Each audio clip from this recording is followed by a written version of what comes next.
તો આ તરફ અંબાજી મંદિરમાં ચાલુ વરસાદે ભક્તો ગરબે ઘૂમ્યા। સાંજે વરસાદ આવતા મંદિરના ચોકમાં પાણી ભરાયા હતા। ભક્તો ધજા લઈને આવ્યા અને ત્યારે ભારે વરસાદ વરસી રહ્યો હતો। ભારે ધુમ્મસ વચ્ચે વરસાદ આવતા નયનરમ્ય દ્રશ્યો જોવા મળ્યા। ચાચર ચોકમાં પાણી ભરેલા હોવા છતાં ભક્તો ગરબે ઘૂમ્યા હતા। ભક્તો ધજા સાથે માતાજીની આરાધના કરતા જોવા મળ્યા। ચાચર ચોકમાં ભક્તો ગરબે ઘૂમ્યા।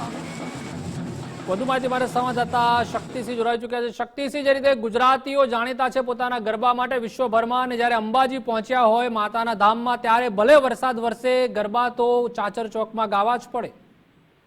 એ ચોક્કસથી આપને હું જણાવી દઉં તો છેલ્લા 4 દિવસથી દાંતા તાલુકામાં વરસાદી માહોલ જોવા મળી રહ્યો છે અને ભાદરવી પૂનમ પૂર્ણ થયા બાદ પણ ભક્તો ધજા લઈને અંબાજી આવી રહ્યા છે। ત્યારે આજે અંબાજી ખાતે જે એક ધજા લઈને જે ભક્તો આવ્યા હતા માના ચાચર ચોકમાં જ્યારે પહોંચ્યા ત્યારે વરસાદ શરૂ થયો હતો અને ભારે વરસાદને પગલે ચાચર ચોકમાં પાણી પણ ભરાયા હતા। તેમ છતાં ભક્તો મા પ્રત્યેની આસ્થા અને શક્તિને યાદ કરતા હોય એ પ્રમાણે ગરબા ઘૂમ્યા હતા અને ગરબા રમ્યા હતા।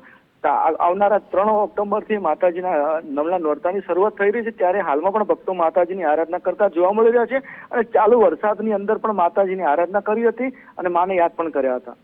આભાર શક્તિસિંહ માહિતી બદલ।